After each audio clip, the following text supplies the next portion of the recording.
شرح نهج البلاغہ خطبہ نمبر 80 پہ گفتگو تھی، لیکن کل ہم نے کہا تھا کہ امام جعفر صادق علیہ السلام کے حوالے سے اور رفید کا واقعہ ہم نے ذکر کیا، لیکن واقعے کو آخر تک نہیں پہنچایا۔ وسط میں گفتگو پیغام امام کے حوالے سے وہیں پر ہو گئی تھی۔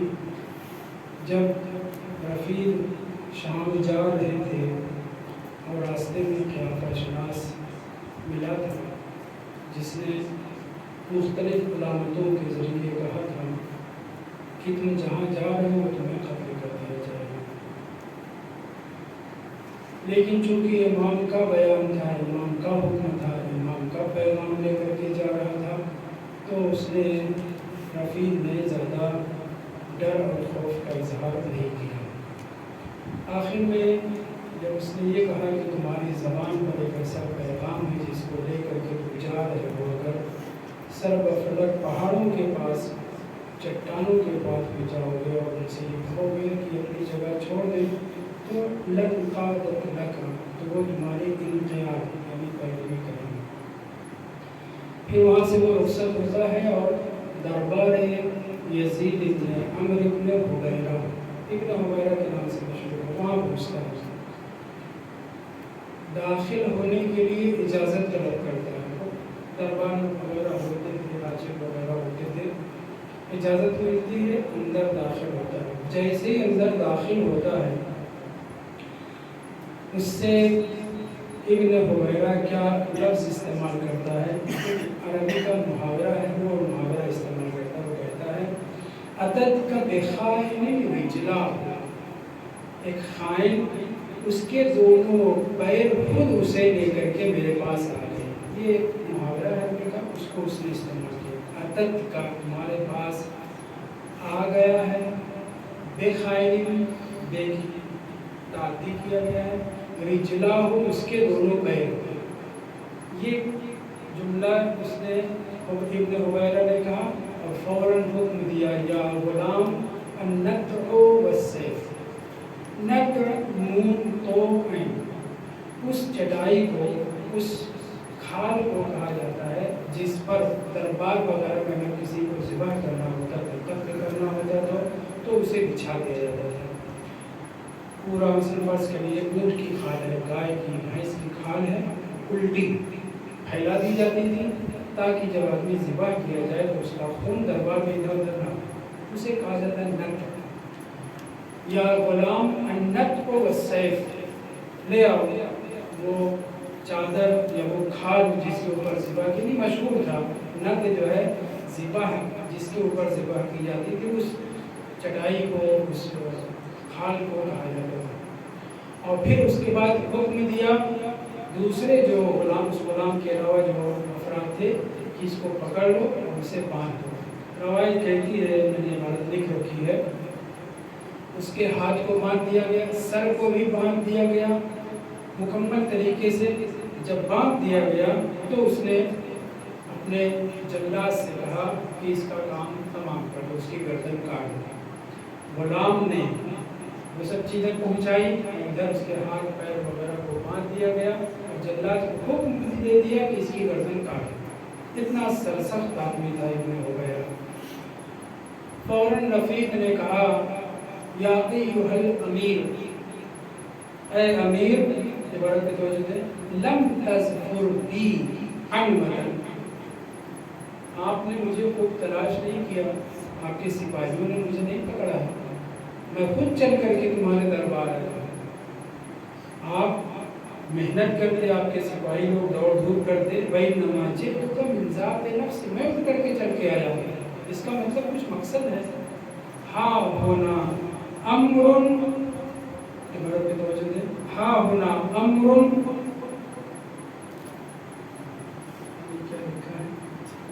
لَكَ ثُمَّ أَنْتَ وَشَأْنُكَ، میں ہا ہونا امر اذکرہ لَكَ، میں ایک بات کہنا چاہتا ہوں، اس بات کو کہہ دوں، اس کے بعد تمہارا انت وشأنک، پھر تمہارا جو دل چاہے میرے ساتھ کرو۔ ظاہر ہے کہ ایک آدمی مرنے کے لیے جو بھاگا ہوا تھا، مہینہ تقریباً گزر گیا تھا، اور وہ آیا ہے اور ایسے ہی داخل دربار ہو گیا اجازت لے کر کے، انہوں نے اس کو پکڑ کر کے ذبح کرنے کا حکم دے دیا۔ تو جب اس نے یہ کہا کہ میں ایک بات کہنا چاہتا ہوں، وہ بات کہیں، پھر اس کے بعد انت وشان، پھر اس کے بعد آپ کا جو دل چاہے کریں۔ اس نے کہا ٹھیک ہے کہو۔ اس نے کہا اخل، میں ایسے نہیں کہوں گا، خلوت چاہتا ہوں، میرے درباری حوالی موجود ہے، بندھا ہوا تھا، ہاتھ پیر بندھا ہوا تھا، سب تک بندھا ہوا تھا، خلوت چاہتا ہوں۔ ابن حبیرہ نے حکم دیا، دربار کے سارے غلام، سارے ملما سب باہر نکلے، اور یہ کہا بولو، ابھی بولا نہیں ہے، بندھا ہوا ہے۔ اس نے کہا، جب سب چلے گئے تو اس نے کہا لقد قال لك جعفر بن محمد يقرئك السلام ويقول لك، چھٹے امام جعفر صادق علیہ السلام نے تجھے سلام کہا، تجھے سلام کہا ہے، ويقول لك، اور تم سے یہ کہا ہے قد اجرت عليك مولاك رفيدا فلا تهجه بسوء، تمہارے مولا نے تمہیں حکم دیا ہے کہ تم اپنے غلام رفید کو، اس کو میں تمہاری پناہ میں دیتا ہوں۔ لا تہجہ بسوء، ہیجان سے، یعنی اسے پریشانی میں مبتلا نہ کرو، اس کے ساتھ کوئی اذیت والا سلوک نہ کرو۔ یہ عبارت اس نے امام کی نقل کی کہ امام نے تمہیں سلام کہا، اور سلام کرنے کے بعد یہ بھی کہا ہے کہ میں تمہارے اپنے غلام کو تمہاری پناہ میں دیتا ہوں۔ فلا تہجہ بسوء، ہیجان ملا اور اس کے ساتھ برائی، برا سلوک نہ کرو۔ بندھا ہوا ہے ذہن میں رہے، کہتا اللہ الف لام حیث، یعنی کیا؟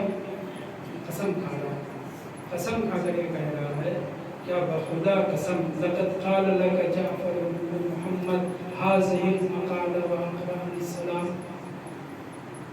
بخدا بتلاؤ کیا امام جعفر صادق علیہ السلام نے یہ جملہ کہا ہے کہ میں تجھے اپنی پناہ میں رکھوں امام کی طرف سے، وَأَقْرَأَنِي السلام، اور امام معصوم نے سب کو ہٹا دیا تھا۔ کیوں ہٹایا تھا؟ کیونکہ رفیق بھی جانتا ہے اور وہ بھی شام ہے، درباری اس کے سب اپنے مزاج کے تھے، اس لیے رفیق نے پہلے چالاکی یہ کی کہ کہا کہ میں خلوت چاہتا ہوں، میں اکیلے میں آپ سے بات کرنا چاہتا ہوں، جو پیغام ہے وہ میں تمہارے سب کے سامنے نہیں بیان کر سکتا۔ جب سب نکل گئے تو اس نے یہ کہا کہ مولا امام صادق علیہ السلام نے تمہیں سلام کہا ہے اور مجھے تمہاری پناہ میں دینے کا حکم دیا ہے۔ اس نے کہا کہ واقعاً خدا کی قسم امام نے یہ کہا ہے، خدا کی قسم امام نے مجھے سلام کہا، ابھی جواب نہیں دیا سلام کا۔ رفیق کہتا ہے فحلف، حلف اٹھایا میں نے، قسم کھائی میں نے کہ ہاں امام نے تمہیں سلام کہا ہے۔ فرق تھا، اس نے انکار کیا، نہیں امام معصوم اور مجھے سلام کہیں گے، یہ نہیں ہو سکتا، تم اپنی جان بچانے کے لیے لڑ رہے، حلف اٹھایا لیکن اس کے باوجود بھی فرق تھا۔ اس نے 3 مرتبہ ایسا ہوا، اور جب یقین کر لیا کہ ہاں اس کی باتوں پر پوری کیفیت بیان کی کہ میں تم سے نجات پانے کے لیے، قتل سے بچنے کے لیے میں بھاگ کر کے مدینہ پہنچا ہوں، دمشق سے مدینہ کافی دور ہے، اور پھر امام کی خدمت میں پہنچا اور ایسے ایسے مولا سے کہا اور مولا نے یہ کہا تو میں تمہارے سامنے بیان کر رہا ہوں۔ حلف اٹھایا، اور 3 مرتبہ جب یہ بات ہو گئی تب اس نے حلّا ثم حلّا اکتافی، اس نے خود اپنے ہاتھوں سے میرے کاندھے جو باندھ دیے گئے تھے، گردن باندھ دی گئی، ہاتھ پیر باندھ دیے گئے، کانٹوں سے زنجیر کر دیا تھا، اس نے خود کھولا، اور اس کے بعد کیا جملہ کہتا ہے، امام کی معرفت اگر انسان کے دل میں ہو تو اتنی آسانی سے گناہوں سے بچ سکتا ہے کہ اس کو بیان نہیں کیا جا سکتا۔ جو ایک واقعہ اور بھی ہے چھوٹے چھوٹے، وہ کہتا ہے بادشاہ ہو کر کے، حاکم ہو کر کے اپنے اس غلام سے کہہ رہا ہے لا یقولی منک حتی تفعل بی یلی ما فعلت بک، میں نے اپنے ہاتھوں سے کھول دیا لیکن میں قانع نہیں ہوں، میں قانع نہیں ہوتا۔ کس چیز سے قانع نہیں ہوتا؟ میں نے تمہارے ساتھ جو بھی زیادتی کی ہے، تمہارے ہاتھ پیر بندھوائے ہیں، گردن سر باندھ دیا ہے، جب تک تم میرے ساتھ ایسا نہیں کرو گے، دربار خالی ہے، کوئی نہیں ہے، جب تک تم میرے ہاتھ پیر ویسے ہی نہیں باندھو گے، میرے سر کو اسی طریقے سے نہیں باندھو گے جس طرح میں نے تمہارا باندھا تھا، تب تک میں قانع نہیں ہوں گا۔ یعنی کیا؟ یعنی جو میں نے تمہارے ساتھ زیادتی کی ہے، اس زیادتی کو، بولو میں بادشاہ، بولو میں حاکم ہوں، بہت بڑا ہوں، لیکن اس کے باوجود تم غلام ان رسیوں اور ان زنجیروں کو اٹھاؤ اور میرے ہاتھ پیر باندھو۔ اس نے کہا میرے ہاتھ کام نہیں کریں گے، میں نہیں کر سکتا ہوں کہ آپ جیسے حاکم کا میں غلام اس طریقے سے ہاتھ پیر باندھوں۔ اس نے کہا میں اس وقت تک راضی ہی نہیں ہوں گا، قانع ہی نہیں ہوں گا جب تک کہ تم یہ کام میرے ساتھ نہیں کرو گے۔ پھر قسم دی اسے رفیق کو کہ میں تمہیں قسم دیتا ہوں، اور پھر نہ چاہتے ہوئے بھی رفیق نے پہلے اس کے ہاتھ پیر سر کو باندھا، پھر اس کو جلدی سے کھول دیا۔ یعنی دوسرے لفظوں میں اس کا جو اس کے ساتھ جو زیادتی ہوئی تھی، اس زیادتی سے نکلنے کے لیے ایسا اس نے کیا۔ جب یہ کام کر لیا، واللہ ما یطلقنی الا ذلک، یہ بتانا بھول گیا، اس وقت تک میں قانع ہوں گا ہی نہیں جب تک تم میرے ساتھ یہ نہیں کرو گے۔ قسم کھا کر کے اس کو مجبور کیا، اس نے پھر ایسا کیا، اور اس کے بعد اس نے اپنے ہاتھ سے وہ مشتری کہ جو مہر کے طور پہ کام میں آتی ہے، انسان اگر کسی کو اپنی پرانے زمانے میں رہا ہے اپنے مشتری حوالے کر دے تو مطلب یہ کہ پورے امور کا اسے ذمہ دار اور وزیر بنا دیا، اور ایسے ہی کیا۔ ابن حبیرہ نے اپنی مشتری اس کے حوالے کی، اور اس کے بعد اس سے کہا کہ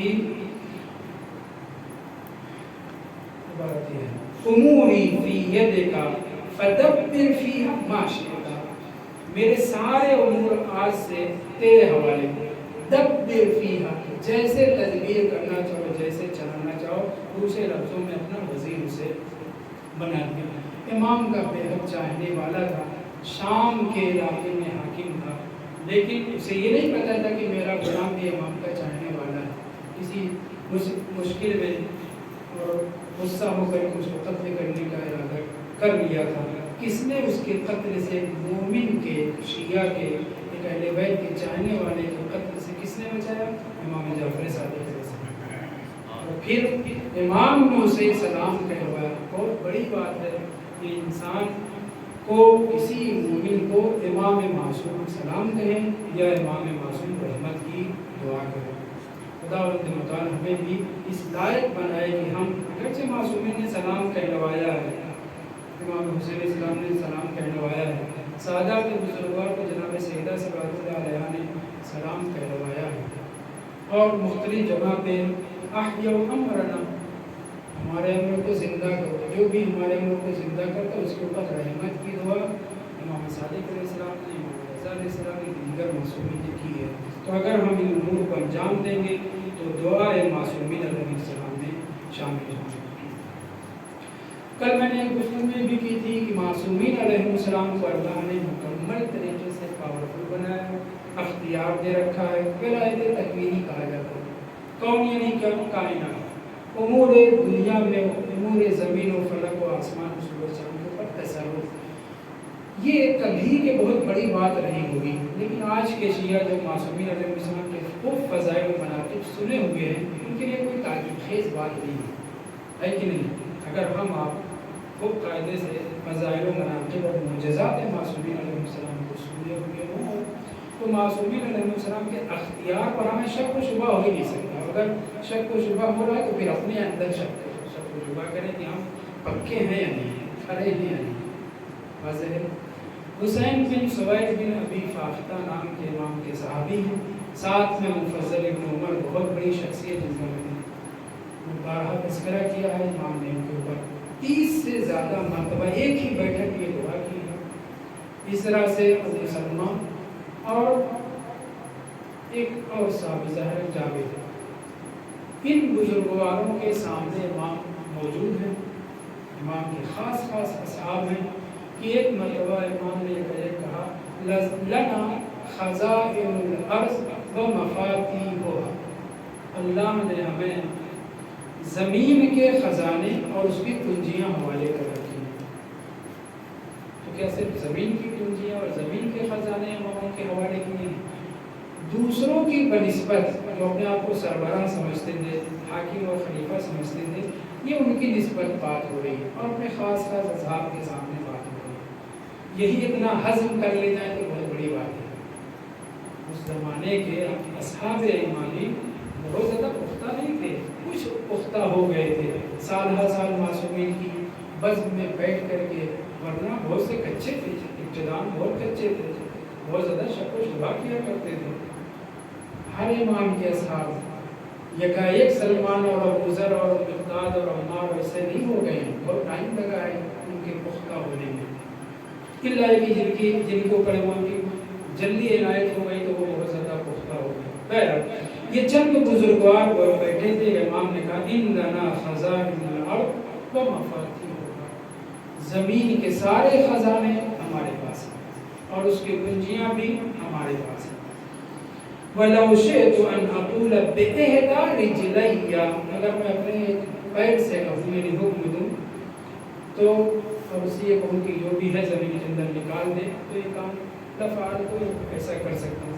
پھر اس کے بعد امام نے جو گفتگو کی ہے اس میں آخر میں امام نے اپنے ایک قدم کو حکم دیا، پیر آگے بڑھا، رجل استعمال کرا، زمین پر خط دیا. خط دینے کے بعد ایک روایت میں کہ آپ نے انگشتری اپنی نکالی، جیسے ہی زمین پر رکھی زمین پھٹ گئی. امام نے ایک عدد وہاں سے اینٹ نکالی، سونے کی اینٹ، بےعنوان مثال، اور پھر اس کے بعد چند کلمات امام نے استعمال کی، بیان کی. متعدد روایات میں یہ نقل ہوا ہے، ایک روایت نہیں، متعدد روایت ہے. امام اپنے اصحاب سے کہتے ہیں دقت سے دیکھو، غور کرو، نظر کرو. ایسا تو نہیں کہ مثلا میں اپنی طرف سے کہہ رہا ہوں جادو وغیرہ لگ رہا ہو. امام نے کہا انظروا، امام معصوم ہیں، اپنے اصحاب، وہ بھی اصحاب خاص، جناب مفضل ابن عمر جیسے لوگ ہیں. حسین بن شبیر بن ابی فاختہ امام کے اصحاب خاص میں سے ہیں. اور کون ہے؟ ابو سلمہ سراج ہیں، یونس ابن ذبیان، ان کے بارے میں بعض اختلاف کرتے ہیں لیکن بزرگ شخصیات میں سے تھے. یہ بزرگان، لیکن اس کے باوجود امام نے غور کرو. اور پھر آپ نے اس اینٹ کو جو سونے کی تھی، ایک شبر کے برابر تھی، ایک بالشت کے برابر تھی، ان کے ہاتھ میں دیے، یعنی اٹھائیں، وزن محسوس کریں اور زمین کی طرف کہنے کی دیکھو. ان لوگوں نے نظر کی، کیا دیکھا؟ تہ بتہ کتنی گہرائی تک سونے، چاندی، جواہرات، الماس، ہیرے وغیرہ سب موتیاں چمک رہی ہیں. اور اس کے بعد امام نے جب گفتگو کر رہے تھے، دکھا رہے تھے، تو ایک منزلہ اس میں سے بول پڑا، بہت توجہ، جوئل تو فداک، مولا میں آپ کے اوپر قربان ہو جاؤں، اعطیتم ما اعطیتم، آپ بزرگواروں کو، اماموں کو اتنے اختیارات، اتنے پاور دیے جا چکے ہیں، دیے ہیں اللہ نے. کیا دیا ہے؟ ما اعطیتم. بھی امام نے کہا عندنا خزائن الارض، اور ابھی صرف یہاں مدینے کے اپنے گھر کی زمین کو پھاڑا ہے امام نے. مشتری رکھی، زمین پھٹ گئی. مشتری کا کمال ہے. اور پھر امام نے دکھایا، دکھانے کے بعد کہہ بھی رہے ہیں انظروا حتی لا تشکوا، تاکہ تمہیں شک پیدا نہ ہو. معاذ اللہ اس جادوگر نہ سمجھنے لگو تم لوگ، خاص اگر تم ہی لوگ جادوگر سمجھنے لگو گے تو عام لوگوں کا کیا مسئلہ ہوگا. یہ اپنے الفاظ میں جب وہ سب دیکھ لیے اور امام نے دکھایا کہ تہ بتہ ہیرے، جواہرات، سونے، چاندی، نہ معلوم کیا کس قسم کے قیمتی گوہر موجود تھے، تو ایک منزلہ بول پڑا، مولا کون تھا ان میں سے؟ کون بولا؟ یہ تو روایت میں ذکر نہیں ہوا ہے. کہتا ہے جو تو فداک اعطیتم ما اعطیتم، اتنا کچھ آپ حضرات کو دیا گیا ہے. وشیعتکم محتاجون، مگر آپ کے چاہنے والے، ماننے والے جگہ جگہ پریشان حال ہیں، محتاج، فقیر ہیں. ہے کہ نہیں؟ تھا بھی ایسا. چھٹے امام کے زمانے میں حکومت تبدیل ہو رہی تھی، شیعوں کے لیے بہت مشکل تھی. صرف اب یہیں پہ روک کر کے اس باتیں کو میں ذکر کرنا چاہ رہا ہوں. منصور نے بغداد سے اپنے ایک درباری نہ کہوں، ایک ساتھی جو دربار میں رہتا تھا، جعفر ابن محمد ابن اشعث نام کے، ان جعفر ابن محمد ابن اشعث نام کے، ان کے باپ تھا محمد بن اشعث. اس سے کہتا ہے کہ کسی اپنے خاص آدمی کو جس کے اوپر تمہیں بہت بھروسہ ہو، وہ لے آؤ، مجھے ایک کام ہے. اگلے دن انہوں نے اپنے چچا زاد بھائی کو بلایا اور کہا کہ اس کا نام ابن مہاجر تھا. اس کو طلب کیا. جب وہ آ گیا اسے بہت مہنگے پیمان لینے کے بعد ڈھیر سارا درہم و دینار اس کے حوالے کیا اور کہا مدینہ جاؤ، فلاں کو فلاں کو فلاں کو فلاں کو، بہت سے ہاشمی لوگوں کے نام. میں صرف یہ بتانا چاہتا ہوں، شیعہ تو محتاجوں کی وضاحت کرنا چاہ رہا ہوں. جاؤ اپنے آپ کو جعفر صادق کا شیعہ کہنا، بنی ہاشم کے سربراہ افراد سے، شخصیات سے ملنا اور ان کو کہنا کہ میں خراسان کا رہنے والا ہوں، وہاں کے لوگوں نے مجھے ہمارے رکوع میں شریعہ وغیرہ دیا، خمس وغیرہ دیا، صدقہ نہیں خمس وغیرہ دیا ہے، میں آپ حضرات کو دینا چاہتا ہوں. جب دے دینا کسی کو، کسی جس کا نام بدلا، جب دینا تو دینے کے بعد یہ کہنا کہ میں امین ہوں، آپ کو دیا، آپ نے نہیں لیا. انہیں کیسے یقین دلاؤں گا جنہوں نے مجھے یہ رقم دی ہے؟ خراسان کے وہ مومنین جنہوں نے جھوٹ بول رہا ہے، خراسان کے وہ مومنین جنہوں نے رکن شریعہ مجھے دی ہے، وہ کیسے یقین کریں گے؟ لہٰذا آپ ایسا کریے، کوئی رسید دے دیجئے، لکھ کر کے دے دیجئے اپنا نام کاغذ پہ کہ میں فلاں ابن فلاں، مجھے اتنا دینار فلاں نے دیا، اور اپنی دستخط اور اپنا نام لکھ دیجیے. یہ کہنا، یہ سکھا رہا ہے کون؟ منصور ملعون. یہ ڈھیر سارا پیسہ لے کر کے چلے مسجد نبوی میں پہنچے. بڑی بڑی شخصیات جو بنی ہاشم کی تھی، ان کے پاس بہت ہی سنجیدگی سے، بہت ہی اپنے طریقے سے اس نے ایسا کیا. بنی ہاشم کی بات ہو رہی ہے، سادات کی بات ہو رہی ہے چھٹے امام کے زمانے میں. ایک کو بلایا، اس کو دیا اور اس سے لیا تحریر، پھر دوسرے دیا، تیسرے دیا، جیسے اسے لے لیے. اس نے اس میں کہا تھا کہ جعفر صادق سے بھی یہی کرنا. بہرحال سب کے یہاں اس کی دال گل گئی ابن مہاجر کی. لیکن تیسرے دن یا کچھ دن کے بعد جب وہ امام کی خدمت میں پہنچا تو امام نماز پڑھ رہا تھا، پیچھے بیٹھ گیا. امام نے اپنی نماز جلدی ختم کی اور نماز ختم کرنے کے بعد مہاجر کو، ابن مہاجر کو خطاب کر کے کہا، اے ابن مہاجر، ابھی بنی ہاشم سادات کرام، ہمارے گھرانے والے بنی مروان سے نجات پائے ہیں، وَكُلُّهُمْ مُحْتَاجُونَ. میں عام شیعوں کی بات نہیں کر رہا ہوں، حتیٰ بنی ہاشم میں امام صادق علیہ السلام کہہ رہے ہیں، اتق اللہ، خدا سے ڈر، اور بنی ہاشم کو مصیبت میں گرفتار نہ کر، اس لیے کہ اس وقت بنی ہاشم سب کے سب محتاج ہیں. کیونکہ بنی امیہ نے بہت زیادہ ظلم و ستم کیا تھا اہل بیت کے پاس، لوگوں میں شریعہ بھی نہیں پہنچ پاتا، سب کے سب محتاج تھے. امام صادق علیہ السلام ہاشمی لوگوں کے بارے میں کہہ رہے ہیں، سارے سادات کے بارے میں، حسنی ہو، حسینی ہو، سب کے بارے میں کہہ رہے ہیں، وَكُلُّهُمْ مُحْتَاجُونَ، وہ سب کے سب محتاج ہیں. اس نے کہا آپ کیا بات کریں، میں سمجھا نہیں. اپنے آپ تجربہ عارفانہ کر رہا. اس نے جب یہ کہا تو امام نے اپنے قریب بلایا. قریب بلانے کے بعد کہا، جا کے اپنے صاحب سے، اپنے حاکم سے کہہ دینا. اور پھر امام نے من وہ ساری گفتگو جو منصور کے سامنے ہوئی تھی، ابتدا سے انتہا تک سب بیان کر دی. منصور کے بعد واپس جا کر کے اس نے یہ کہا، ایسے جعفر صادق نے بیان کیا تھا کأنہ ثالث، جیسے کہ ہم دونوں نہیں تھے، تیسرا فرد وہی تھا. تو امام معصوم ہے. جب امام سے، میں یہ اس واقعے کو اس لیے نقل کر رہا ہوں کہ امام معصوم لفظ کلہم استعمال کر رہے ہیں. کلہم محتاجون، سب کے سب جو ہے اس وقت نادار ہیں، ان کو مصیبت میں گرفتار نہ کرو، اور جو لے کر کے آیا تھا وہ ظاہر نہ لینے والے اس کو وہاں سے واپس کیا، اس کا پورا پول جو ہے پڑ گیا۔ تو بنی حسن نے اور بقیہ سادات نے تو نام لکھ کر کے دے دیا تھا، مگر امام جعفر صادق علیہ السلام نے صاف لفظوں سے کہلوایا کہ جا کر کے منصور سے کہہ دینا کہ بنی ہاشم اس وقت بنی مروان کو، یہی جو عبد الملک مروان کے 4 بیٹے ان لوگوں نے حکومت کی اور مروان نے حمایت کی، سب کے سب جو حاکم تھے ان سب نے بہت ظلم کیے سادات کے اوپر، بالخصوص شیعہ اہل بیت کے اوپر بالخصوص سبھی پریشان ہیں۔ امام کا یہ کلمہ استعمال کرنا بہت معنی رکھتا ہے۔ تو جب سادات کا یہ حال تھا، بنی ہاشم کا یہ حال تھا، تو مومنین کا کس قدر پریشان حال رہے ہوں گے۔ خیر میں اس واقعے پر واپس آتا ہوں۔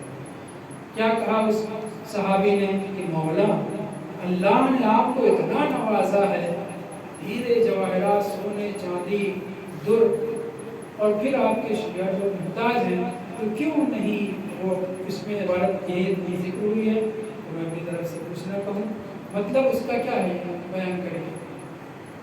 ارے ایک ایک اینٹ سونے کی پہنچا دیجیے، مومنین تک سب کے سب پیسے والے ہو جائیں گے، سب کے سب جو ہے بہت زیادہ مالدار ہو جائیں گے۔ امام نے جو جملے ارشاد فرمائے ہیں اس میں ایک فقرہ میں بہت زیادہ مجھے پسند آیا، تو میں اس کو آپ کے سامنے، سارے فقرے امام کے ہیں، اہم اس لیے کہہ رہا ہوں کہ جو ایک ہماری گفتگو چل رہی ہے رجعت کے حوالے سے، اس سے متعلق ہے، اس لیے میں اس کے بارے میں کہہ رہا ہوں۔ ان اللہ سیجمع لنا ولشیعتنا الدنیا والآخرہ، ان قریب خداوند متعال ہمارے لیے بھی اور ہمارے شیعوں کے لیے بھی دنیا کو بھی جمع کر دے گا، سب کے سب امبانی اور اڈانی ہو جائیں گے، مثال ہے، ولشیعتنا ہمیں بھی اور ہمارے شیعوں کے لیے بھی دنیا بھی جمع کر دے گا، آخرت میں تو آخرت تو ہماری جمع ہے، لا شک ولا ریب، شک ہی نہیں کرنا چاہیے۔ شیعیان اہل بیت کو اس میں تو شک کو جواب نہیں کرنا چاہیے، گناہوں سے بچنے کے ساتھ۔ امام کیا فرما رہے ہیں؟ ان اللہ سیجمع لنا ولشیعتنا، کیا الدنیا والآخرہ، دنیا بھی جمع کرے گا اور آخرت بھی۔ کتنے بیچارے مومنین، شیعہ مومنین ناداری میں، پریشانی میں، بھوک پیاس میں مر جاتے ہیں، اور امام کہہ رہے ہیں دنیا جمع کر دے گا، خداوند متعال دنیا جمع کر دے گا، کس کے لیے؟ شیعہ اہل بیت کے لیے۔ دوسری روایت میں اصل لنا کا لفظ ہی نہیں ہے، یعنی ہم ائمہ کے لیے لفظ لنا آئی نہیں دوسری روایت میں، صرف شیعوں کے لیے۔ ان اللہ سیجمع لشیعتنا الدنیا والآخرہ، ہمارے شیعوں کے لیے ہم تو خزائن راز ہمارے پاس ہے، اس کی کنجیاں ہمارے پاس ہے۔ میں نے کہا کہ یہی روایت دوسرے سلسلے سے دوسری جگہ پہ جو بات ہوئی ہے اس میں لنا ہے ہی نہیں، کیونکہ امام معصوم پوری کائنات کے اوپر اختیار رکھتا ہے، تو دنیا جمع کر دے گا خداوند متعال امام کے لیے کوئی معنی نہیں رکھتا۔ لیکن فی الحال یہ روایت بھی ہے اور لنا کے بغیر بھی، یعنی خداوند متعال ان قریب ہمارے شیعوں کے لیے دنیا جمع کر دے گا، والآخرہ، اور آخرت بھی۔ اس روایت سے صاف ظاہر ہے زمانے رجعت کی ہماری زندگی، شیعیان اہل بیت کے لیے خداوند متعال اسی دنیا میں دنیا کو جمع کر دے گا، بے پناہ خوشحالی، جنت، رش کے جنت دنیا ہو جائے گا، اور اس میں کافی دنوں تک زندگی بسر کریں گے۔ رجعت کے حوالے سے گفتگو ہو چکی ہے، ایک ایک مومن کے ہزار بچے ہوں گے، تب جا کر کے اس کی موت آئے گی، ہزار بچے ہو جائیں گے تب اس کی موت آئے گی۔ اس عبارت سے امام نے ہمیں کیا خبر دی ہے کہ اگر ہم اس دنیا میں تباہ حال، پریشان حال، مومنین بیٹیاں ان کی شادی نہیں ہو رہی، پیسہ نہیں ہے، بچے بھوکے مر رہے ہیں، نہ جانے کتنی مصیبت، اور امام کیا کہہ رہے ہیں کہ نہیں اللہ دنیا اور آخرت جمع کر دے گا۔ یہ روایت اس بات کی دلیل ہے کہ خداوند متعال وہ سارے مومنین جو اس دنیا سے جا چکے ہیں بہت پریشانی اور محتاجی میں، ان سب کو خداوند متعال اس دنیا میں واپس لائے گا، اور اسی دنیا میں ہم عیش و آرام کی زندگی بسر کریں گے، اور دشمنان اہل بیت ناصبی لوگ مخالفین اہل بیت روایت موجود ہے کہ فضلہ کھائیں گے. بہت بڑے سیٹ صاحبان مخالفین ہیں, روایت موجود ہے فضلہ کھائیں گے. اب اس سے زیادہ کیا ہے, اس کا تعلق دنیا اور آخرت کو جمع کر دے گا. وَيُدْخِلُهُمْ جَنَّاتِ النَّعِيمِ, ہمارے چاہنے والوں کو خداوند نے جنت میں نہیں, جنات النعیم, جہاں چاہیں گے سیر کریں گے. وَيُدْخِلُ عَدُوَّنَا الْجَحِيمَ, ہمارے دشمنوں کو جہنم میں, جہنم میں داخل کرے گا. یہ روایت. پھر آپ نے یہ دوسری روایت کی ہے, کافی میں روایت یہ بات جو میں نے نقل کی ہے. دوسرے عیون المعجزات میں ایک فقرہ آتا ہے اور ہے, اس کے بعد امام نے اپنی مشتری اٹھا لی, زمین جیسے تھی ویسے بند ہو گئی. نہ سامنے جو موجود اصحاب تھے ان کو ایک اینٹ ملی, ایک انگوٹھی ملی, ایک ڈور ملا, اور نہ دوسروں کو. یہ صرف امام اپنی قدرت اور پاور بتانا چاہ رہے تھے اپنے خاص و خاص اصحاب کو. ایسے ایک روایت اور ہے, موقع نہیں ہے. امام کے صحابی داؤد رقی, لکا شام کا ایک شہر ہے, وہاں کے رہنے والے تھے, بہت پختہ. لیکن ایک دن امام کی خدمت پہنچے, رونے لگے اور روتے روتے کہہ رہے, مولا ہمیں یہ لوگ بہت برا بھلا کرتے ہیں اور کہتے ہیں کہ آپ لوگوں کی حیثیت بقیہ لوگوں کی حیثیت ایک جیسی. کس کو؟ امام معصوم اور ان کے مخلص اصحاب. اور پھر امام نے جو کرشمہ دکھایا وہ پڑھنے لائق ہے. اس وقت موقع نہیں کہ اس کو بیان کروں. 2-3 روایت مدینہ الماجد میں بھی, دوسری کتابوں میں موجود ہے. داؤد رقہ کا واقعہ اگر کبھی موقع ملا تو میں دوہرا بھی دوں گا.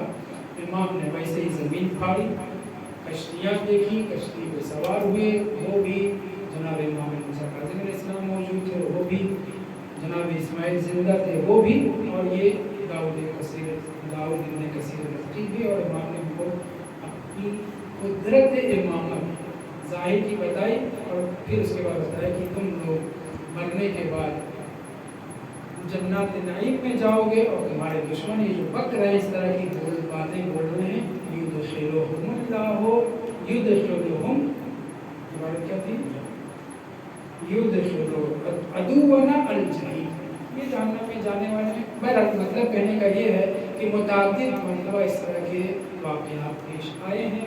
معصومین علیہ السلام نے ان کرامات کو ظاہر کیا ہے, ان معجزات, یہ جو معجزات ان سے رونما ہوئے کس لیے, تاکہ ہمارے دل مضبوط رہے.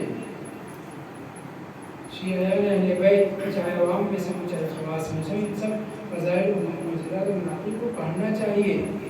یہ کہنا کہ صرف مولوی لوگ خیبر خندق اکھاڑ کے چلے جاتے, جی نہیں. خیبر و خندق اکھاڑنے میں, واقعات بیان کرنے میں بہت سے عبرت, بہت سے دروس ہیں, ان سب کو بیان ہونا چاہیے. خندق دیکھیے کتنے خندق کے واقعات, صفین کی لڑائی جو امام امین المومنین اسلام کی تھی, ان سب میں بہت سی عبرتیں ہیں. خیر, میں یہ کہہ رہا تھا کہ اس طرح کی جو روایتیں اور کرامات اور معجزات ہم تک پہنچے ہیں, جن سب کو بھی بیان کرنا چاہیے, مومنین کے دل کو پختہ کرنا چاہیے. معصومین نے دعائیں دی ہیں ان لوگوں کے لیے جو ان کی احادیث کو مومنین کے درمیان نقل کر کے ان کے دل کو مضبوط کرتے ہیں, ایمانی طاقت اور یقین کی طاقت میں اضافہ کرتے ہیں.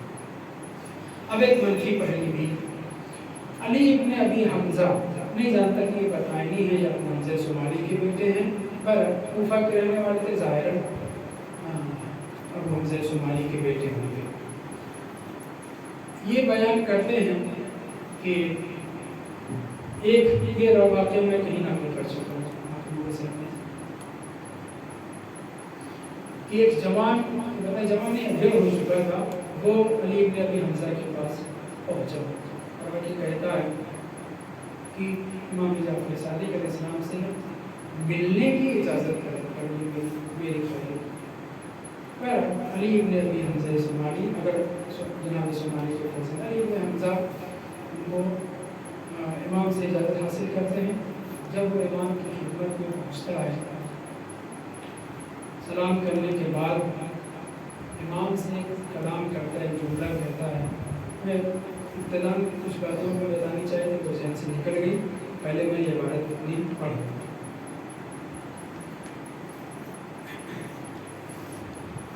داخل ہونے کے بعد, سلام کرنے کے بعد آشنا ہے اہل بیت سے, امام جعفر صادق علیہ السلام سے واقف ہے, مگر اس کا کام کیا تھا وہ بچوں کا کہتا ہے جو تو فدا انی کنت فی دیوان ہؤلاء القوم، جو بنی امیہ ہوتا ہے اس زمانے میں، ہو سکتا ہے بنی عباس کا سلسلہ شروع ہو گیا لیکن بنی امیہ کی بات نہیں کر رہا تو میں بنی امیہ کے دیوان میں تھا۔ دیوان کا مطلب نہیں ہے کہ وہ جیسے آج کل دیوان دفتر ہوتا ہے، یہ مراد نہیں، بلکہ رجسٹر حساب و کتاب کا مالک منشی تھا، کس کو کتنا دیا گیا ہے، رشوت یا کہاں سے کتنا مال وصل کیا، وہ سب کی لکھا پڑھی کا کام یہ انجام دیا گیا۔ کن تو فی دیوان ہؤلاء القوم، ہؤلاء سے بنی عباس مراد نہیں، بنی امیہ ان کے دیوان میں تھا۔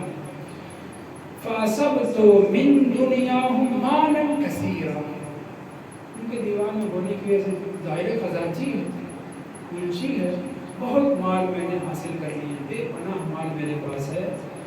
وَأَغْمَزْتُ فِي مُطَالَبِهِ، اور میں نے اپنی آنکھ بند کر دی، جو بھی حرام و حلال رشوت غصب جو کچھ بھی ہوا، جتنا بھی حاصل کر سکا سب میں نے حاصل کیا۔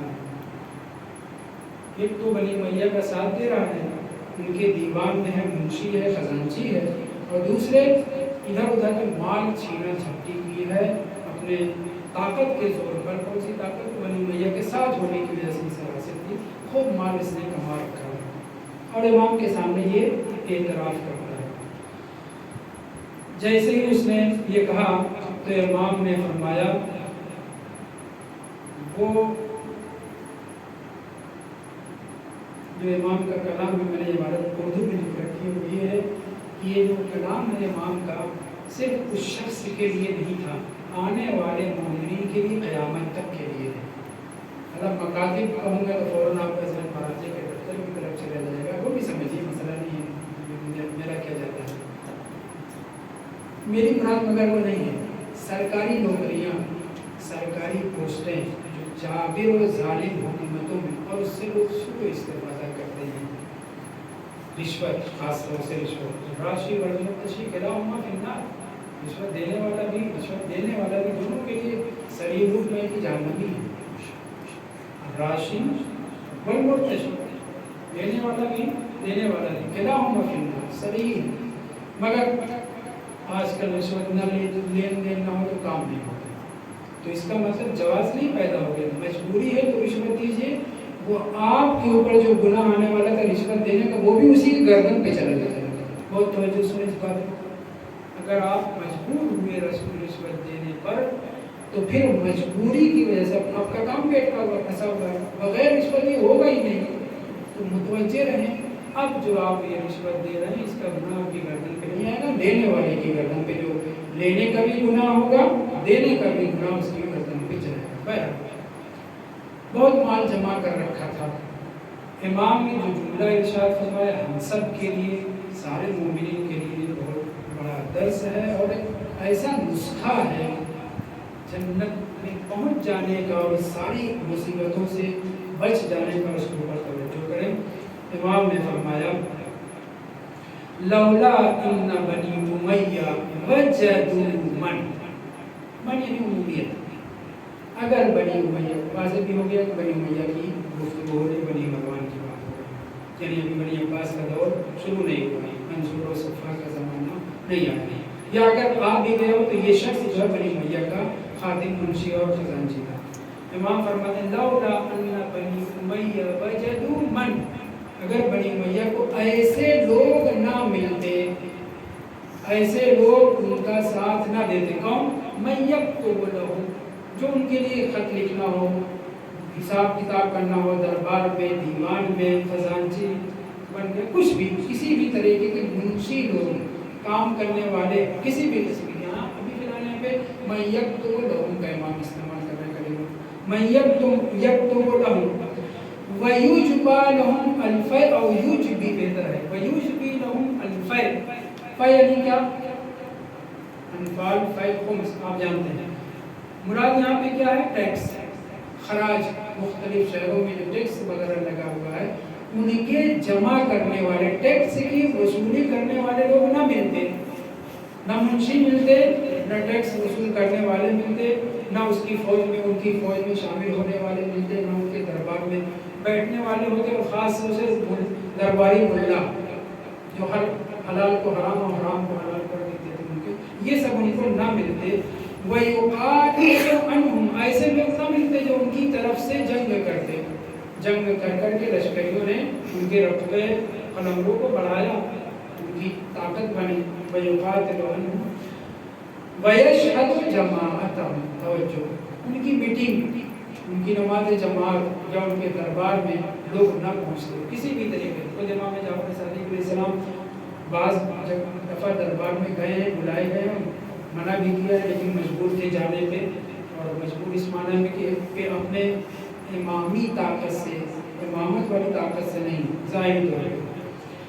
وَيَشْهَدُ جَمَاعَتَهُمْ، کہیں بھی کوئی پروگرام ہو کرنا اس میں لوگ شریک ہو رہے. اگر ایسے لوگ، امام فرما رہے ہیں کہ اگر ایسے لوگ بنی امیہ کو نہ ملتے، کہاں سے شروع کیا امام نے؟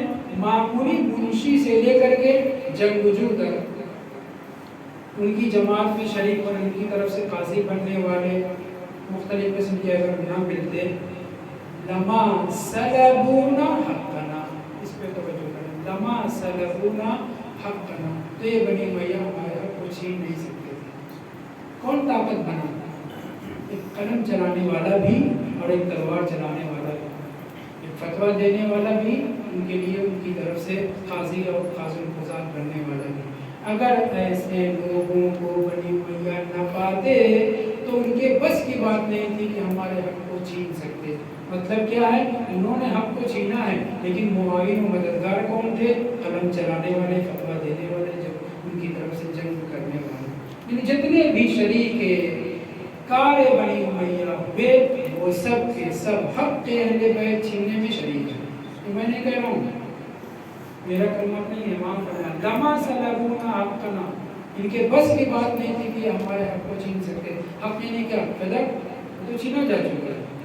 حق امامت بھی، ایک مسجد کی 4 لوگوں کی جماعت بھی، یہ اس کی بات نہیں ہو رہی. کلی طور پر معصومین کے جو حقوق چھینے گئے، ان کی عظمت، ان کی کرامت، ان کی بزرگی کو لوگ جو نہیں جان سکے، یہ کس بنیاد پر؟ ایسے ہی لوگوں کی مدد کی وجہ سے جو بنی امیہ، بنی عباس، بنی عثمان اور دیگر لوگوں کا ساتھ دیتے رہے. لما سلبونا حقنا.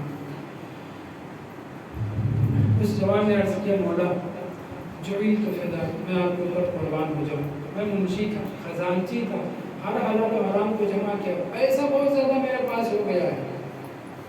فَهَلْ لِي مَخْرَجٌ مِّنْهُ، کیا ان سب سے نکلنے کا کوئی راستہ ہے؟ کتنے دن تک کھایا پیا ہے معلوم، کتنا مال و دولت حلال و حرام جمع کیا ہے معلوم، کثیرہ خود ہی کہہ رہا. لیکن اس کے باوجود دل اہل بیت سے وابستہ تھا. امام جعفر صادق علیہ السلام کی عظمت سے واقف تھا، وہ کتنا حد تک معلوم نہیں، لیکن امام حجت خدا نہ جانتا ہوتا تو امام کے صحابی سے اس طرح سے نہ کرتا کہ آپ میرے لیے اجازت دیجیے، مجھے کام ہے. نہیں پتہ ہے.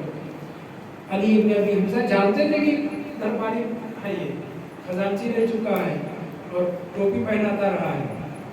فَهَلْ لِي مَخْرَجٌ مِّنْهُ، مولا آپ نے یہ ساری جو بات بتائی، کیا ان سب سے نکلنے کا کوئی راستہ ہے؟ امام نے کہا ان قلت لک تفعل، اگر میں تمہیں راستہ بتا دوں، کتنے دن تک حلال و حرام کھایا ہے، مال جمع کیا ہے، اس کے باوجود راستہ ہے. ایسا نہیں ہے کہ راستہ مناسب، ہر گناہ سے انسان بچ سکتا ہے. لا تقنطوا من رحمت اللہ. 160 سادات کو قتل کرنے والے کے لیے امام نے کہا تھا کہ اس نے رحمت خدا سے مایوسی کا اظہار کر کے سادات کو قتل کرنے سے بڑا جرم کیا. واقعی میں بیان کر چکا ہوں. حمید ابن قحطبہ لکھیں گے، اس کا واقعہ نکل آئے گا. یہاں پہ بھی امام اس جوان سے جو کتنے دنوں تک ان کے بس میں رہا ہے، امام نے کہا ان قلت لک تفعل، اگر میں تمہیں بیان کر دوں کہ ہاں راستہ ہے تو کیا تم اس کو انجام دو گے؟ اس نے فوراً کہا نام. جب نام کہہ دیا اب امام سے کہہ رہے ہیں فَأَخْرِجْ، فخروج بھی کہہ سکتا ہوں، نکل جا کر، نہیں فَأَخْرِجْ نکال دے، لیکن ظاہر میں یہ فخروج ہی ہے. تو نکل، اس سے من جمیع ما اکتسبت من دیوانہ، جتنے مال و اسباب تم نے جمع کھائے جمع ان کی بات نہیں ہو رہی، جتنے مال و اسباب مال و دولت چیزیں دفینے والا بینک بیلنس کی شمال تو نہیں تھا، جو بھی تم نے اکٹھا کیا ہے سب سے نکل آ گیا، چھوڑ دے سب کے فمن عرفت منہم رددت علیہ، جن جن لوگوں کو جانتا ہے کس کا مال تم نے ہڑپ لیا ہے، کس سے رشوت لی ہے، کس کی زمین اپنے قبضے میں کر لی، کس کا باغ اپنے قبضے میں کر لیا، کس کا گھر اپنے قبضے میں کر لیا، جو بھی اس زمانے میں اس نے یہ کیا تھا، فاسب تو مالا کثیرا کو کہہ رہا ہے، امام نے کہا فمن عرفت منہم رددت علیہ، جتنے لوگوں کو تو جانتا ہے فلاں سے فلاں سے فلاں سے اتنا لیا، فلاں سے اتنا لیا، جا کے اس میں پلٹا، ومن لم تعرف، لیکن جن کو نہیں جانتا یا کسی دوسرے شہر علاقے میں تم نہیں پہنچ سکتے یا تمہیں معلوم ہی نہیں ہے، تصدقت بہ، یہ راستہ ہے ہم آپ کے لیے بھی۔ کتنے لوگ رشوت کو نہیں کرتے ہیں، بعد میں جب اپنے ٹھکانے آتی ہے تو پریشان ہوتے ہیں، پشیمان ہوتے ہیں، صرف پشیمانی کام نہیں آئے گی، مومنین کا خاص طور سے جو مال ہڑپا ہے، زمین بھی ہے، گھر دکان اپنے نام کرا لیے، باغ اپنے نام کرا لیا، میں بہت سی چیزیں جانتا ہوں، سنا بھی ہے اور سامنے دیکھا بھی ہے، مرنے سے پہلے بہت برا ان کا انجام ہوتا ہے، مرنے کے بعد جو ہوگا وہ خدا بہتر جانتا ہے، لیکن راستہ ہے۔ امام فرمایا فاخرج من جمیع ما اکتسبت من دیوانے، جو ان کے دیوان سے، دفتر سے، خزانے سے یا دوسروں سے جو تم نے ہڑپا، ان سب سے نکل آ، ابھی جو کھایا اس کی بات نہیں ہو رہی، ابھی جو موجود ہے اس کی بات ہو رہی ہے۔ فمن عرفت منہم رددت علیہ ومن لم تعرف تصدقت بہ، اور جتنے لوگ معلوم نہیں، مال اس کا ہے، ان کا نے اکٹھا کیا ہے، گواہ رکھا ہے، ان کی طرف سے اس مال کو صدقہ دے دیں۔ یہ تو ہو گئی موجود چیزوں کی بات۔ اب جو کھایا ہے 10 سال تک، اس کا کیا ہوگا؟ اس کا علاج یہ ہے کہ انسان اپنے آپ کو بھوکا رکھے، روزہ رکھے اور شدت سے استغفار کرے، اپنے لیے بھی اور جن سے لیا ہے اور وہ دنیا سے رخصت ہو گئے ہیں، ان کے گناہوں کی مغفرت کے لیے دعا کریں، ان کے حق میں دعا کریں، ان کے لیے اعمال خیر انجام دیں، خود اپنے لیے کھانا پانی احتیاط سے کام لیں، نہ کھائیں الا حلال، دوسرے لفظوں میں جو چربی چڑھی ہے، جو گوشت وغیرہ حرام سے چڑھا ہے، وہ پگھلنا چاہیے۔ میں پہلے اپنے لیے کہہ رہا ہوں، پھر آپ سے مخاطب ہوں، پھر مومنین جو سنیں گے بعد میں ان کی بات کر رہا ہوں۔ امام نے کیا کہا؟ نکل رہا ہے ان تمام امور سے، جن کو پہچانتا ان کے مال جا کر کے ان کو دے، اور جن کو نہیں پہچانتا ان کی طرف سے مال جو لیا ہم سب کو صدقہ کر۔ روایت کہتی ہے اترک رأسہ طویلا، بہت دیر تک اس نے اپنا سر جھکائے رکھا۔ کیوں سر جھکایا؟ سمجھ سکتے ہیں آپ، عیش و آرام کی زندگی پانے والے لوگ، ان کو اگر کسی زندان میں کسی جگہ بند کر دیا جائے تو وہ بے موت مر جاتے ہیں۔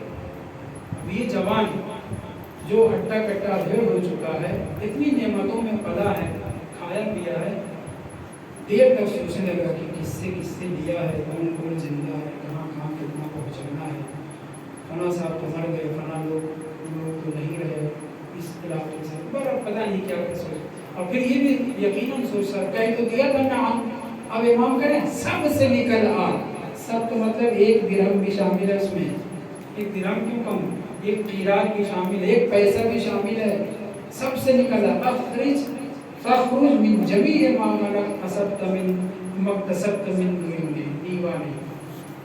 سوچ رہا دیر تک سوچنے کے بعد اس نے سر کو اٹھایا، ماضی کا صیغہ آئندہ کے لیے جب استعمال کرتے ہیں تو مطلب کیا ہوتا ہے معلوم ہے؟ متحقق الوقوع، یعنی یہ کام ہونا ہی ہونا ہے۔ اقتربت الساعة وانشق القمر، سورہ قمر کی ابتدائی ہے، یعنی کیا؟ گھڑی آ پہنچی، قیامت آ پہنچی، چاند پھٹ گیا، کہاں چاند پھٹا، کہاں تک قیامت آئی ہے۔ چونکہ یہ یقینی ہے ہونا، قرآن اس لیے اس طرح کے ماضی کے صیغے استعمال کرتا ہے۔ یہ تھی تمہید۔ اب اس کا جملہ سنیے جو وہ جوان تھا، کہتا ہے قد فعلت جعلت فداک، میں نے کر ڈالا، قد کا جب ماضی میں استعمال کرتے ماضی قریب کے لیے ہے نا، قد فعلت میں نے کر ڈالا، جو ابھی تو کیا نہیں ہے تو جھوٹ بولنا ہے آپ کے سامنے نہیں، مطلب یہ کہ یہ یقیناً یقیناً یقیناً میں ایسا کروں گا.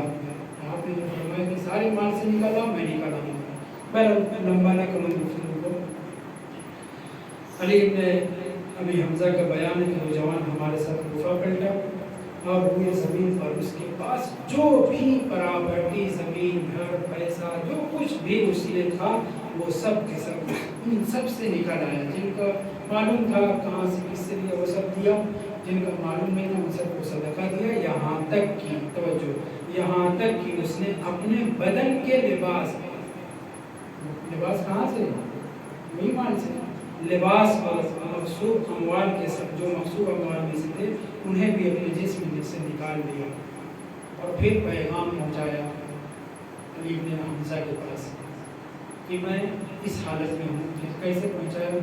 جناب علی ابن ابی حمزہ کہتے ہیں کہ میں نے اپنے دوستوں سے ایک روایت اور بھی اس طرح کی خود اس پہ کپڑا لیا, کھانے پینے کی چیزیں لی, اس کے جوان تک پہنچایا, تب وہ لباس والا ہوا. یعنی سارے لباس بھی اتنے دن میں چند دن گزرے ہیں, چند دن کے بعد ابو حمزہ علی ابن ابی حمزہ سے وہ یہ پیغام پہنچاتا ہے. جب وہ پہنچے دیکھا تو ننگا ہے, یعنی دیوار کے پیچھے ننگا ہے. اسی طرح دیوار کے پیچھے ایک واقعہ ہوئی محبت نہیں, اسے لباس دیا, کھانے پینے کی چیزیں. دوسرے لفظوں میں جو کچھ اس کے پاس پراپرٹی حلال و حرام کا ملا ہوا تھا, حکم شریعہ تھی, حکم شریعہ تھی نہیں, ہم اپنی بات نہیں کر رہے ہیں, ہم آپ کی بات کر رہے ہیں, ان سب سے وہ باہر نکل آیا اور چند دن کے بعد وہ بیمار پڑ گیا. جناب علی ابن ابی حمزہ اس کی تیمارداری کے لیے پہنچے. دن بدن حالت بگڑتی گئی. کیوں ایسا ہوا؟ اور دوسرا واقعہ بھی ایسے ہی ہے. وہ تو 3 دن کے اندر وہ اس کی حالت خراب ہو گئی تھی. دوسرے واقعے میں یہ اس میں ابتدا اشہر چند مہینے میں وہ جوان اس قدر بیمار پڑا کہ اس دنیا سے رخصت ہو گیا. مگر امام کے سامنے جب اس نے یہ کہا تھا قد فعلت جو فداک, میں نے کر ڈالا, نہ کہ ابھی کیا نہیں آئندہ کرے گا, تب امام نے یہ کہا تھا کہ اگر تو نے ایسا کیا تو میں خدا سے تیرے لیے جنت کی ضمانت دیتا ہوں. بہت بڑی بات ہے. امام معصوم اس جوان سے یہ کہہ رہے ہیں کہ اگر تو نے ایسا کر دیا, عبارت یہ ہے وَأَنَا أَزْمِنُ لَكَ عَلَى اللَّهِ عَزَّ وَجَلَّ الْجَنَّةَ, اگر تو نے ایسا کر دیا تو میں خدا سے تیرے لیے جنت کی ضمانت دیتا ہوں. سر دیر تک جھکائے رہا اور پھر امام سے یہ بات اس نے کہی اور پھر وہاں جا کر کے ساری پراپرٹی سارے عمر سے باہر نکل آیا. یہاں تک کہ لباس بھی جسم پہ نہیں بچے, کھانے پینے کا کچھ نہیں تھا. علی ابن ابی حمزہ نے پہنچایا, بیماری بڑھتی چلی گئی یہاں تک کہ وہ مر گیا. کیوں بیماری بڑھتی رہی؟ اس لیے کہ ناز و نعم میں پڑھنے والا اسے سوکھی روٹی اگر ملے, جو کا کھانا ملے تو ظاہر ہے کہ اس کی حالت بگڑتی رہے گی. یا مصلحت پروردگار تھی کہ آدمی دوبارہ جو ہے گناہ کی طرف نہ جا سکے. روایت کہتی ہے ایک دن جناب علی ابن حمزہ اس کے پاس پہنچے, اس کی آخری حالت تھی. اس نے جیسے ہی علی ابن حمزہ کو دیکھا کہا یا علی وفالی واللہ صاحبو کا, کیونکہ صاحبو کا لفظ استعمال کر رہا ہے. وہ جوان مرنے کے قریب ہے, سانس اکھڑنے والی ہے. آخری فقرہ جو اس کی زبان پہ آیا وہ یہ کہہ رہا ہے علی ابن حمزہ, آپ کے مولا نے, میرے بھی مولا ہیں, آپ کے مولا نے جو وعدہ دیا تھا وہ پورا کر دیا, ابھی زندہ ہے. وہ کہہ رہا ہے کہ مولا نے جو مجھ سے وعدہ کیا تھا وہ پورا کر دیا. یعنی کیا؟ انا ازمن لک علی اللہ عز وجل الجنت, یعنی مجھے جنت مل گئی. اور پھر اس کے بعد اس نے آنکھ بند کی, دنیا سے رخصت ہو گیا. کچھ مہینے کے بعد جب علی ابن حمزہ مدینہ پہنچے امام جعفر صادق علیہ السلام کی خدمت میں, تو ایک روایت میں ہے کہ دہلیز کے اندر ایک قدم رکھا تھا اور ایک قدم باہر تھا.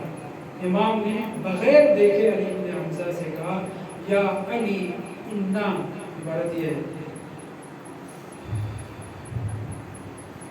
یا علی وفینا واللہ لصاحبک, ہم نے جو تمہارے ساتھی, وہی لفظ استعمال کیا جو اس نے استعمال کیا تھا مرنے سے پہلے, تمہارے صاحب سے یعنی تمہارے دوست سے جو ہم نے وعدہ کیا تھا اس وعدے کو پورا کر دیا. یعنی کیا؟ یعنی ہم نے اس کے مرنے سے پہلے بھی اس کی جنت کی ضمانت لے لی۔ آج بھی ہمارے لیے راستے ہیں، اگر کوئی مومن سننے والے کوئی بھی اپنے مال کو حلال و حرام سے جھوٹ بول کر کے قسم کھا کر کے لوگ اپنی چیزوں کو بیچتے ہیں۔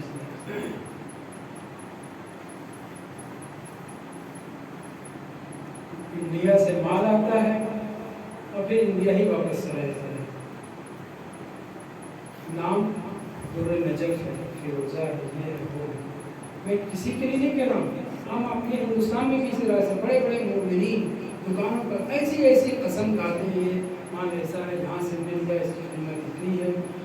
قسم کھانے سے شدیداً منع کیا گیا ہے، اور خاص طور سے کاروبار کے لیے الگ سے روایت موجود ہے، اس میں واللہ باللہ تاللہ باللہ کرنے سے منع کیا گیا، مگر ہم ایسا کرتے ہیں۔ ہم سے مراد ہم کافی لوگ ایسا کرتے ہیں۔